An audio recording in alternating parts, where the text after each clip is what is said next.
इसमें कहता है क्वालिटी वाटर में, कहता है the RO water is a treatment. RO water मतलब हम लोग खराब पानी को ट्रीटमेंट कर रहे हैं तो क्या बोलेंगे, क्वालिटी चेकिंग करेंगे, पहले क्वालिटी कैसा है पानी का, चेकिंग करने के बाद फिर ट्रीटमेंट करते हैं पानी को, फिर बोलते हैं क्वालिटी चेकिंग का, और फिर सब चेक करते हैं, फिर सप्लाई करते हैं डोमेस्टिक पर्पज़ से या इंडस्ट्रियल पर्पज़ से। तो कोई भी पानी को बगैर चेक किए नहीं सप्लाई किया जाता है, काहे कि उससे लोगों को जान माल की खर्चा अगर हो जाए तो उसके लिए ध्यान रखना होता है। कहता है क्लासिफिकेशन ऑफ इम्प्योरिटीज़, बोलता है कि अगर हमें इम्प्योरिटीज़ को क्लासिफिकेशन करना है तो क्या होगा, based on a size of impurity. बोलता है इम्प्योरिटीज़ के साइज़ के आधार पर हम उसको दो कैटेगरी में बांटते हैं। एक आता है हमारा मैक्रो इम्प्योरिटीज़ जो कि हमें हमारे आंखों से दिखाई देता है, और एक होता है माइक्रो इम्प्योरिटी जो हमें आंखों से दिखाई नहीं देता लेकिन वो भी प्रेजेंट होता है। ठीक बात है। फिर आता है micro impurity is a suspended particle size 10⁻⁻1 to 10⁻³ mm in diameter. मतलब ये साइज है हमारा सस्पेंडेड पार्टिकल का 10⁻1 से 10⁻³ mm डायमीटर में। फिर होता है माइक्रो इम्प्योरिटीज़, उसमें आता है कोलाइडल पार्टिकल, मतलब इसमें वैसे पार्टिकल होते हैं जो पानी में ऑलरेडी डिजॉल्व हैं, जो हमें दिखाई भी नहीं देंगे, उसको बोलते हैं माइक्रो इम्प्योरिटीज़ है। फिर होता है यह है कोलाइडल पार्टिकल जो कोलाइड भी हो चुके हैं, डिजॉल्व भी हो चुके हैं। अब है डिजॉल्व सॉलिड पार्टिकल, उसका साइज है 10⁻⁵ से 10⁻8 mm। मैं ये क्यों से बता रहा हूँ, आपसे पूछा भी जा सकता है कि size of the colloidal particle क्या होगा, तो बोलेंगे 10⁻³ से 10⁻5 mm। हर एक पॉइंट से क्वेश्चन बनता है। डिजॉल्व सॉलिड, और ये जो चैप्टर हम पढ़ रहे हैं ये बहुत इंपॉर्टेंट चैप्टर है, मतलब इससे आपको क्वेश्चन सबसे ज़्यादा और पिछले चैप्टर से भी सबसे ज़्यादा क्वेश्चन आएंगे। बादिया मत पढ़िए, कोई दिक्कत नहीं, लेकिन इन दो चैप्टर को जरूर पढ़िए। डिजॉल्व सॉलिड में आता है 10⁻5 से 10⁻8 mm का size of the dissolve particle में। ठीक बात है। Based on the nature of impurities, अब बोले नेचर में कैसे हमने इसको पढ़ा है, उसमें बोलेंगे इनऑर्गेनिक होता है कि ऑर्गेनिक होता है। ठीक है। तो बोलता है बेस्ड ऑन द स्टेट, बोलते हैं कि ईच पार्टिकल का जो स्टेट है उनमें बोलते हैं फिजिकल भी होता है, केमिकल होता है, बायोलॉजिकल होता है, तीनों स्टेट में प्रेजेंट होते हैं। तो फिजिकल भी, केमिकल भी और बायोलॉजिकल भी। नेक्स्ट है हमारा पहला है physical water quality of parameter. बोलता है कि वाटर को हम फिजिकली कैसे चेक करते हैं वाटर पैरामीटर में, which can be observe by human sense, जिसको हम लोग ऑब्जर्व करते हैं ह्यूमन सेंस के मदद से। These parameters are not determining to human health but we are going to remove the impurities value for the satisfaction of the user and aesthetic view. ठीक है। इसमें क्या है कि हम इसमें ऑब्जर्व करते हैं ह्यूमन सेंस को, और इन पैरामीटर को हम बोले जो डिटरमाइन नहीं कर सकते हैं ह्यूमन हेल्थ में, but we are going to remove the impurities, और इसको हम लोग हटा देते हैं इम्प्योरिटीज़ को वैल्यू को सेटिस्फैक्शन के तौर पे, मतलब जितना हमें समझ में आता है उस हिसाब से हम इसको हटा सकते हैं। यूज़ द एसेंथेटिक व्यू, देखने से लगेगा पानी गंदा है या उसी केस में आप उसको हटा सकते हैं। दूसरा मेथड, पहला मेथड आता है इसमें फिजिकली, मतलब देख करके, छू करके, सूंघ करके ऐसा देख सकते हैं कि पानी खराब है। अब कहता है टेम्परेचर के बेसिस पे, बोलता है micro organism growth are generally enhance in the temperature range of 20 to 35 degree Celsius. बोला कि जो माइक्रो ऑर्गेनिज्म जिंदा रहता है वो 30 से 35 डिग्री सेल्सियस के बीच में ही जिंदा रहता है, उसकी ज़्यादा बढ़ने पर वो मर जाएगा। When the temperature of water is beyond 60 degree Celsius most of the micro organism will die. इसलिए हम पानी को गर्म करके पीते हैं क्योंकि उसके जो माइक्रो ऑर्गेनिज्म हैं वो मर जाएंगे। And if the temperature is beyond 80 degree Celsius all the micro organism will die. अगर वो टेम्परेचर 80 डिग्री सेल्सियस तक भी चला जाएगा तो बोलेंगे सारे माइक्रो ऑर्गेनिज्म मर जाएंगे। But hot water will be rejected as aesthetic view, लेकिन जो गर्म पानी होता है वो देखने में आपको एसेंथेटिक व्यू आपको साफ दिखाई देगा, लगेगा कि आपको पानी साफ है। If the temperature is about 0 to 10 degree Celsius, अगर टेम्परेचर 0 से 10 डिग्री सेल्सियस है तो it will also insuring that the killing of micro organism. If the temperature is 0 to 10 degree Celsius, it will also ensuring that the killing of microorganism, but the tonsil problem is there and it create the some throat infection। जब किसी आदमी temperature अगर बोलते हैं 0 से 10 के बीच में, मतलब ठंडी बढ़ गई है, तो it will also insuring that there will be a killing microorganism. उस केस में बोल रहे हैं माइक्रोऑर्गेनिज्म को मार दिया जाता है, but the tonsil problem is there, पर उसमें टॉन्सिल की प्रॉब्लम रहती है। And it will create some that throat infection, जिससे क्या होता है लोगों को गले में इन्फेक्शन होता है, जिसको बोलते हैं हम लोग टॉन्सिल बढ़ जाना, मतलब वो गला का नोक जो हो वो फूल जाता है। तो इसलिए कहा जाता है कि पानी गर्म करके पीने के लिए या अलग अलग चीज़ें, ठंडा पानी नहीं पीने से उससे टॉन्सिल बढ़ जाती है लोगों को। The lesser temperature of water will also enhance the viscosity of water. जो lesser temperature of water, temperature value कम होती है वाटर की जब हम उसमें इन्हेंस करते हैं विस्कोसिटी ऑफ वाटर की। जब विस्कोसिटी वाटर की बढ़ाते हैं, which will be increasing the energy requirement of transportation, जो बढ़ाती है एनर्जी रिक्वायरमेंट ऑफ ट्रांसपोर्टेशन के तौर पर।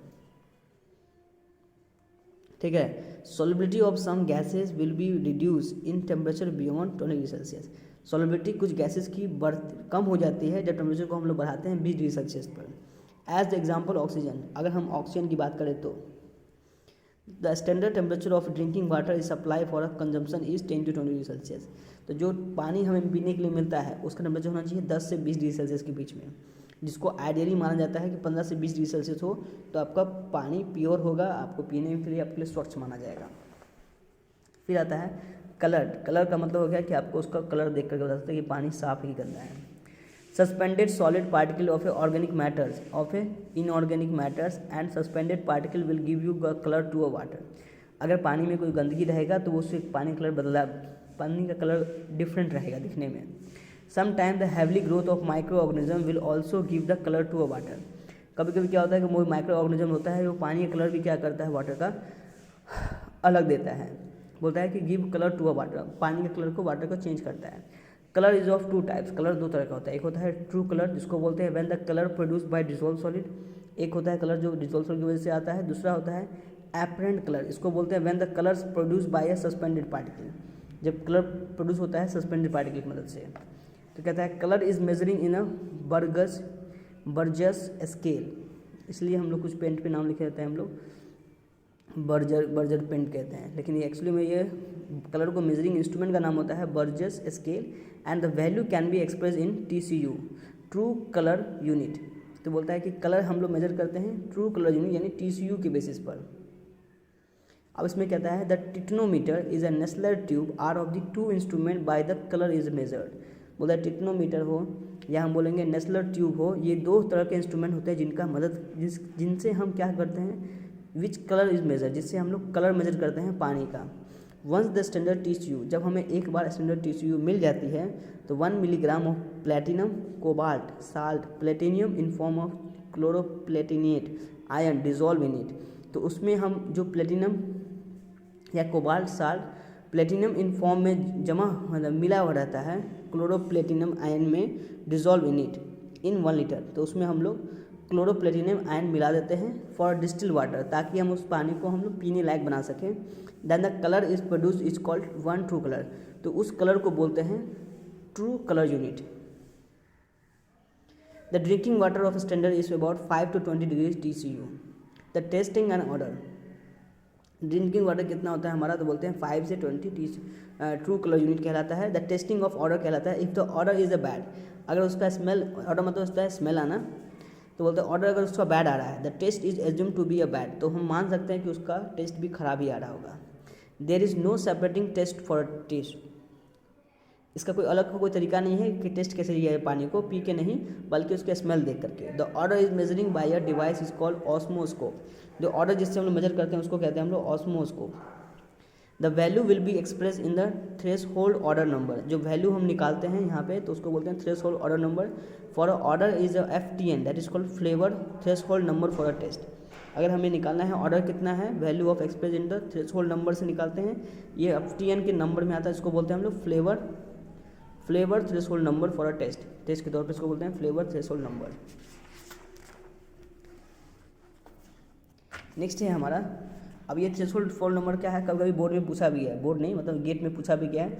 हाँ, ये एग्ज़ाम आपको दोनों तरफ से हेल्प करता है, एक होता है आपको बोर्ड मतलब तो हम अगर हम बोले जो भी आपका इंजीनियरिंग का सिलेबस है, इंजीनियरिंग आपका सेमेस्टर एग्ज़ाम होता है ना, उसमें भी मेरा ये नोट्स आपको काम आएगा सेमेस्टर एग्ज़ाम में भी, ठीक है। तो ये नहीं कि आपको सिर्फ गेट के लिए हम पढ़ाई कर रहे हैं, बल्कि अगर आप कोई अपने यूनिवर्सिटी के लिए पढ़ाई कर रहे हो तो भी उसमें आपको ये मेरा नोट्स हेल्पफुल रहता है। तो कहता है threshold number of FTN equals to A+B/A, मतलब ये पैरामीटर है कि ये निकालने का तरीका क्या है थ्रेशोल्ड नंबर का। तो फॉर्मूला जैसे मान लीजिए आपको A और B दे रखा होगा, जैसे मान लीजिए यहाँ पे दे रखा है A का मतलब है वॉल्यूम ऑफ ए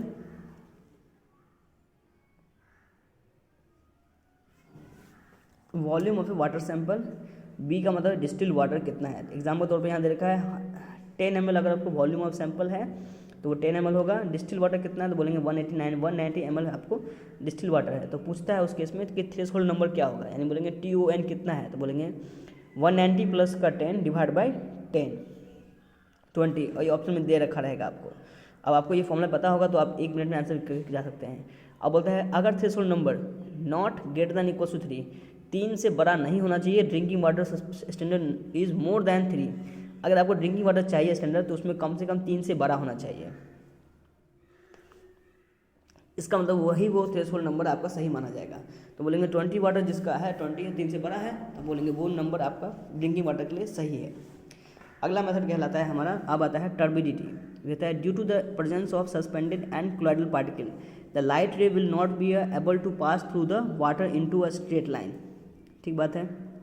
इसमें कहना ये चाह रहा है कि जब हम किसी भी लाइट के प्रेजेंस में या बोलते हैं सस्पेंडेड पार्टिकल को जब हम देखते हैं लाइट रे पास करके, तो हमें उसमें साफ साफ दिखाई नहीं देता। The water is a straight line, तो हमें वाटर स्ट्रेट लाइन में नहीं दिखाई देता। Due to opaqueness will be created in a water sample, क्योंकि उसमें जो डस्ट पार्टिकल हैं वो पानी को या लाइट को सीधे जाने नहीं देंगे, तो ये ओपेकनेस है पार्टिकल का। The turbidity is the measurement of this opaqueness creating by a suspended and colloidal particle.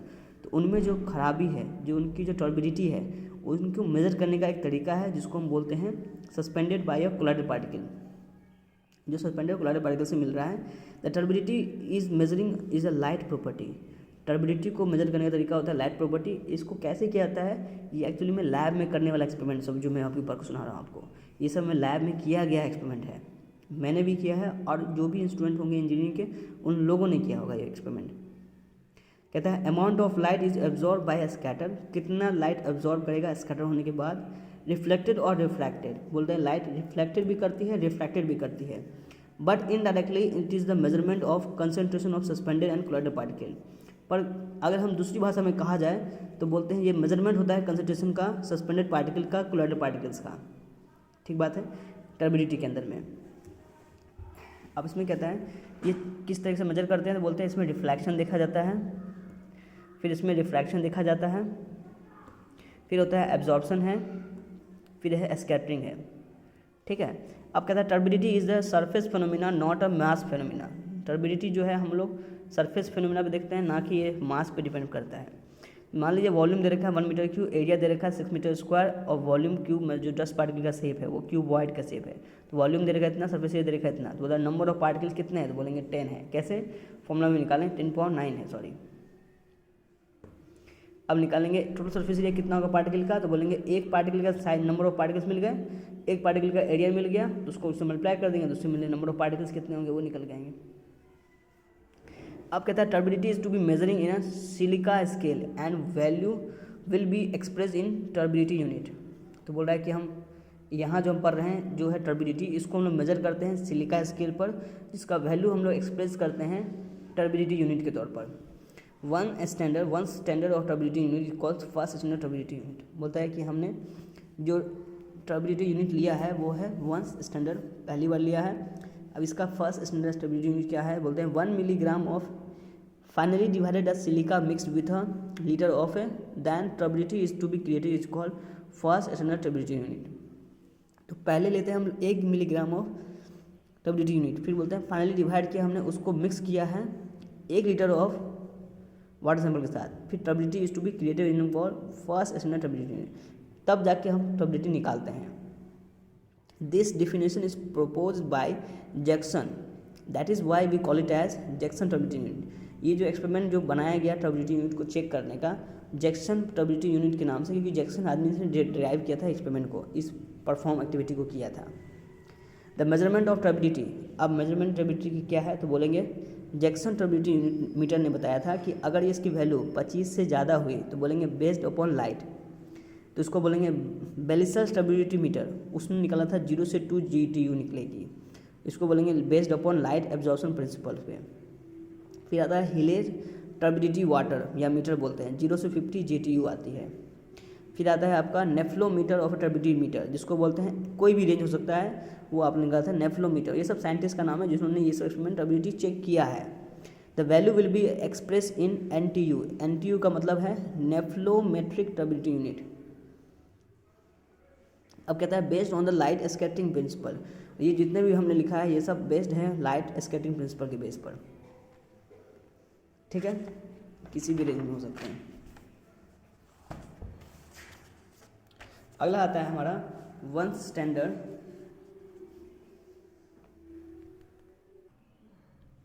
अब पढ़ रहे हैं हम लोग वंस स्टैंडर्ड एनटीयू, यानी फर्स्ट स्टैंडर्ड एनटीयू क्या होता है। डेफिनेशन लिखेंगे। एनटीयू का मतलब मैंने बता दिया, नेफ्लॉन टर्बिडिटी यूनिट। डेफिनेशन कहता है 1 milligram of A frozen polymer is 1 litre of distilled water. मतलब जब हम 1 मिलीग्राम फ्रोजन को हम मिलाते हैं किसी पॉलीमर में जिसमें 1 लीटर हम डिस्टिल्ड वाटर लेते हैं, then the turbidity is created in one standard, तो हम उसकी टर्बिडिटी को हम एक बार वंस क्रिएट स्टैंडर्ड मानते हैं। Once standard FTU is called formation of turbidity unit, उसको बोलते हैं एफटीयू यानी फॉर्मेशन ऑफ टर्बिडिटी यूनिट। जो बोलते हैं एनटीयू किसके इक्वल है, एफटीयू के इक्वल है। For the sake of calculation and understand, अगर इसको हमको कैलकुलेशन करना है या हम इसको मिला के देखें अंडरस्टैंड करेंगे तो मिलता है 1 GTU इक्वल टू होता है 1 NTU के इक्वल। तो बोलता है drinking water of a standard क्या कहलाता है, 5 to 10 टर्बिडिटी यूनिट कहलाता है। अब कहता है the chemical water quality parameter, तो बोलता है केमिकली हमने वाटर क्वालिटी पैरामीटर कैसे निकाला है। तो बोलते हैं सॉलिड पार्टिकल के अंदर बोलते हैं टोटल सॉलिड किसके इक्वल होता है, बोलते हैं suspended solid plus dissolve solid plus chlorideless solid. यानी कि सस्पेंडेड मतलब जो तैरता हुआ पार्टिकल है वो, डिसॉल्व सॉलिड जो उसमें घुला हुआ पहले से है वो, क्लोराइडलेस सॉलिड मतलब जो उसमें कोलाइड कर रहे हैं पार्टिकल वो। यानी हमें टोटल सॉलिड निकालने का मतलब हमें तीनों को निकालना होता है। तो पहले निकालते हैं हम लोग टोटल सॉलिड, क्या है फॉर्मूला, बोलता है residual after evaporation measurement by a gravimetric method with measuring instrument. यानी हम इसको पहले कैसे मेजर करते हैं, ग्रेविमेट्रिक मेथड की मदद से मेजर करते हैं। कैसे मेजर करेंगे तो बोलेंगे इसको हम लोग पहले इवोपोरेट करते हैं, मतलब गर्म करने से क्या होगा, जो पार्टिकल में जो वाटर होंगे वो इवोपोरेट हो जाएंगे, लेकिन जो चीज़ हमारे डस्ट पार्टिकल हैं, सॉलिड पार्टिकल हैं, वो क्या हो जाएंगे, लेफ्ट आउट हो जाएंगे। तो बोलेंगे टोटल सॉलिड क्या बन जाएगा फॉर्मूला, तो बोलेंगे W2 - W1 upon V। W2 क्या है, सस्पेंडेड पार्टिकल जो हमें मिल रहे हैं उसका वेट मेजर करेंगे और पहले जो उसका पार्टिकल का वेट होगा उसको दोनों को डिवाइड करके वॉल्यूम से डिवाइड कर देंगे। ये सब चीज़ें लैब में करने वाली है, मैं बता रहा हूँ, ये सिर्फ पढ़ने से आपको समझ में नहीं आएगा। आप एक बार NPTEL का आप वीडियो देख लीजिएगा, वहाँ पे आपको लैब में सिखाया जाएगा कैसे करते हैं। IIT खड़गपुर के द्वारा बनाया हुआ वीडियो से वो कहता है take a dry container of a weight is equal to W1, put a known volume of V, put the container is oven dry method 104 degree Celsius for 3 to 4 hours, after cooling down the final weight equals to W2। अब कहता है suspended solid क्या है, तो बोलेंगे size है 10⁻⁻1 से 10⁻³ mm in diameter. ये है पार्टिकल का साइज। फिल्टर पेपर लगा रखे हैं फॉर अ पोर साइज, मतलब ताकि हम उस पार्टिकल के पोर, उसमें फिल्टर पेपर में क्या है कि पानी निकल जाएगा, बह जाएगा, लेकिन जो पार्टिकल में जो पानी में जो घुले हैं वो फिल्टर पेपर में मिल जाता है। The smaller suspended colloid solid pore size दे रखा है 10⁻³ mm में, ठीक है। Take a filter paper of initial weight equals to WT - WI। फिर कहता है pass a known volume of a water is through it, बोला कि जो नोन वॉल्यूम है उसको हम उससे पास करते हैं। Put a wet filter paper is 104 degree Celsius for 3 to 4 hours. जो हमारे पास गिवन फिल्टर पेपर है उससे हम उसमें पास करवाते हैं। The final weight of a filter paper equals to WF बोलते हैं। कहता है SS यानी suspended part solid equals to WF - WI upon V। मैं बेसिकली यहाँ पर टिक इसलिए लगा रहा हूँ ताकि आप दिखा दे कि कितनी बार डिवीजन करना जरूरी है, जितनी टिक है उसको उतना बार डिवीजन होता है, ये तरीका है डिवीजन करने का भी। फिर आता है टोटल सॉलिड इक्वल्स टू, आता है formula total dissolve solid TS equals to TSS plus का DS प्लस का CP। तो बोलते हैं total solid equals to formula होता है total dissolve solid plus DS plus का CP। DS का मतलब होता है डिसॉल्व सॉलिड, CP का मतलब होता है सस्पेंडेड सॉलिड। तो TDS का मतलब हो गया टोटल डिसॉल्व सॉलिड कितने हुए, तो बोलता है TS का मतलब हो गया T टोटल सस्पेंडेड सॉलिड और total dissolve solid. Take the after the filter paper is initial weight equals to WI के। The pan is a known volume of a water through the filter paper. जिस pan में हम पानी को ले रहे हैं उसको पास करवाते हैं फिल्टर पेपर से। फिर कहता है only the total dissolve solid is to be present in the filter paper, सिर्फ जो डिजॉल्व सॉलिड है सिर्फ वही प्रेजेंट होते हैं फिल्टर पेपर में। फिर है आपका take a container of a water is weight equals to W final, बोलता है कि एक कंटेनर जिसका वाटर हम ले रहे हैं डब्ल्यू फाइनल की इक्वल है put a certain volume of a filter water in a container, कुछ सर्टेन वाटर लेते हैं जो हम लोग कंटेनर में डालते हैं, certain volume in a container volume in a water, put the container for a oven dry method at 104 degree Celsius for 3 to 4 hours. एक हम ओवन ड्राई मेथड लेते हैं जिसमें हम कंटेनर में गर्म होने के लिए कुछ देर डालते हैं 3 से 4 घंटे में, और उसमें आपको गर्म होता है 104 डिग्री सेल्सियस पर। तो कहता है फनल वेट कितना है, तो बोलेंगे डब्ल्यू फनल के इक्वल है। फिर कहता है TDS किसके इक्वल, बोलेंगे मिलीग्राम पर लीटर है, बोलते हैं W funnel plus W initial upon volume of a filter under water use. बोलता है जिस हिसाब से हम लोग TDS मतलब टोटल डिजॉल्व सॉलिड निकाल रहे हैं, तो बोलता है पहले फनल वेट निकालो, फिर इनिशियल वेट को घटा दो, निकलेंगे वॉल्यूम ऑफ फिल्टर पावर जितना आपने यूज किया उससे डिवाइड कर दो, उससे मिल जाएगा आपको TDS का फॉर्मूला, मतलब टोटल डिजॉल्व सॉलिड। अब कहता है बी नंबर केस है द बेस्ड ऑन नेचर, बोलता है नेचर में कैसा होता है, कहता है वोलेटाइल सॉलिड को बोलते हैं VS, फिर होता है नॉन वोलेटाइल सॉलिड को बोलते हैं NVS, फिर कहता है टोटल सॉलिड को क्या बोलते हैं volatile solid plus non volatile solid, total solid plus non volatile solid, मतलब volatile solid plus non volatile solid. Take a container of initial dry weight is W1, शुरुआत में हम एक कंटेनर लेते हैं जिसमें वेट है W1, take a known volume of a water V, फिर कहता है put a container in oven dry method 104 degree Celsius for 3 to 4 hours, फिर उसको हम लोग गर्म करते हैं 3 से 4 घंटे के लिए। Then final weight equals to W2, जो अंतिम वेट आता है वो W2 है। फिर कहता है टोटल सॉलिड इक्वल्स टू हो गया W2 minus W1 upon V, ठीक है। फिर आता है the suspended particle is TS equals to VS plus NVS equals to W2, यानी total solid equals to volatile solid plus non volatile solid. फिर कहता है put the container in a muffle furnace at 700 degree Celsius for 24 hours, फिर उसके ऊपर हम एक muffle furnace लगाते हैं जो लगभग 700 डिग्री सेल्सियस पे काम करता है 24 आवर्स, 24 घंटे काम करता है। The final weight equals to W3 बोलते हैं, इसका मतलब क्या non volatile solid plus container. अब आता है हमारा नेक्स्ट, बोलता है volatile solid equals to W2 minus W3 equals to milligram per litre volume. फिर है नॉन वोलेटाइल सॉलिड होता है total solid minus volatile solid, और W3 minus W1 upon V, ये हो गया आपका मिलीग्राम पर लीटर। फिर कहता है the problem number 1 is the 50 ml of a water sample, the 50 ml of a water sample are drawn from on to a empty dry container of a whose initial weight is given to be as 88.438 gram. मैं एक question पढ़ रहा हूँ जिसका हम solution करके बताऊंगा कैसे निकालना है। It is to be taken as a oven dry method when final weight of a measuring to be as 88.462 gram, ठीक है। After the keeping the container along the residual in the muffle furnace, the final weight is measured to be 88.458 gram. Find the total solid, volatile solid, non-volatile solid present in the sample. तो आइए solve करते हैं।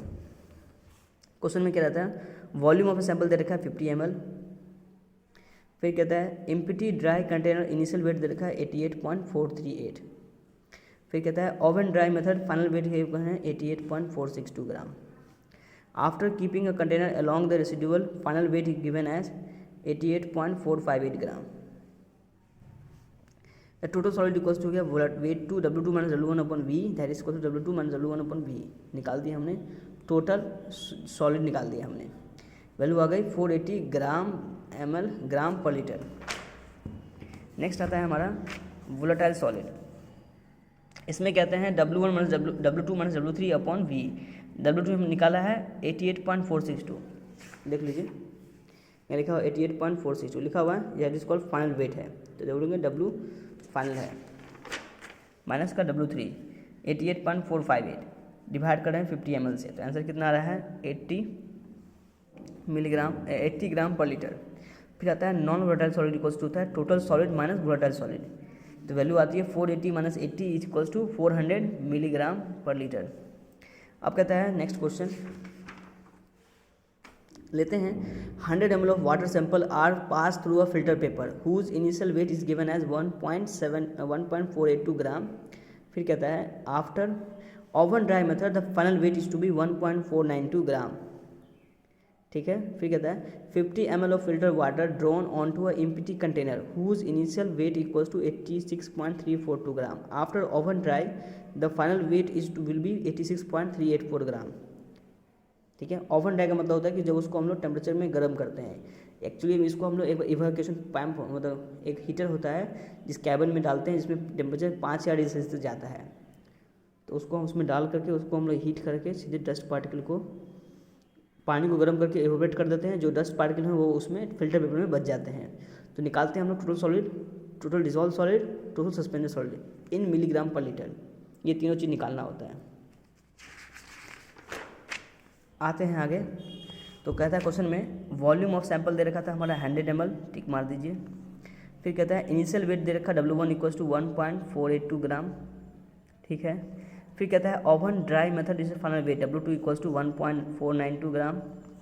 50 ml of filter water is drawn, 50 ml filter water लेते हैं, drawn निकाला गया है। Empty container equals to initial weight equals to 86.342 gram.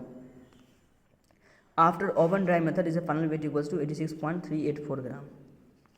The total suspended solid equals to W2 minus W1 upon V, final minus initial upon V। तो answer आ गया 100 milligram. Next है TDS equals to the total dissolve solid equals to W2 minus W1 upon का V, तो 840 milligram per litre. तो बोलेंगे TS equals to TSS plus TDS, तो TDS plus TDS दोनों को हम जोड़ देंगे तो आंसर आएगा 940। फिर आता है इलेक्ट्रिकल कंडक्टिविटी।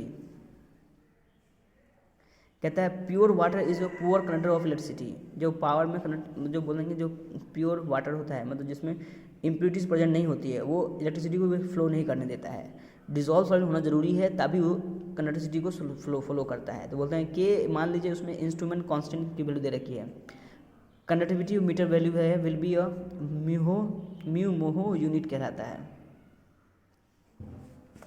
अब कह रहा है थर्ड नंबर पॉइंट कहता है the potential of A hydrogen ion is a concentration. अगर हमें निकालना है पीएच किसी भी वाटर का, ये है क्वेश्चन कंप्लीट हो गया है। अब नेक्स्ट थ्योरी में आगे बढ़ रहे हैं थ्योरी में। तो पीएच निकालना जरूरी होता है किसी भी वाटर में। H2O में H+ आयन कितना है, तो न्यूट्रल होने का मतलब है कि पीएच की वैल्यू 7 होनी चाहिए। तो बोलता है फॉर्मूला पीएच का मतलब फॉर्मूला होता है माइनस का लॉग बेस 10 H+ कंसनट्रेशन। इसको बोलते हैं आयनिक कंसनट्रेशन कहलाता है। तो H2O क्या बना है H+ OH माइनस, तो के क्या बनेगा उसको बोलते हैं रेट कांस्टेंट। तो फॉर्मूला होता है rate of concentration of reactant, rate of concentration of reactant divide by rate of concentration of product. तो H+ OH मिलकर क्या बनता है H2O बनता है। अब कहता है स्टैंडर्ड कंडीशन पे बोला जाए तो वाटर कितना होना चाहिए 4 डिग्री सेल्सियस पे होना चाहिए। तो H2O की वैल्यू कंसंट्रेशन कितनी दे रखी है 1 मान लेते हैं। तो के की वैल्यू कितनी होती है 10⁻14 होती है। तो इसको जब हम वैल्यू पुट करते हैं तो वहाँ से H+ की वैल्यू आ जाएगी। H+ और OH माइनस कंसंट्रेशन मिल गया दोनों का वैल्यू 10⁻14। कैसे के इतना है H2 इतना है तो मिल गया इतना। अब क्या करते हैं यहाँ वैल्यू पुट करते हैं सारा काम। तो वहाँ से मिलता है log H+ OH minus value आ गई माइनस का लॉग 10⁻14, तो माइनस माइनस हो गया प्लस, तो हो गया पीएच। फॉर्मूला हो गया log m minus log n, log m into log n, log m plus log n। तो ये है log H+ और log POH माइनस, तो आ गया 14। ठीक है, application of A pH water treatment depending on a pH value. जो water treatment करते हैं उसमें पीएच वैल्यू डिपेंड करता है। The chemical requirement of water treatment depending on the pH value. The extreme pH low and high will be damage the property. ज़्यादा बढ़ना और कम होना भी खराबी करता है। ड्रिंकिंग वाटर सस्पेंडेड इज 6.5 से 8। ठीक है, अगले टॉपिक में हम शुरू करेंगे इसको कन्वर्जन की, क्योंकि ये अपने एग्जाम में बहुत इंपॉर्टेंट चीज़ है। फिर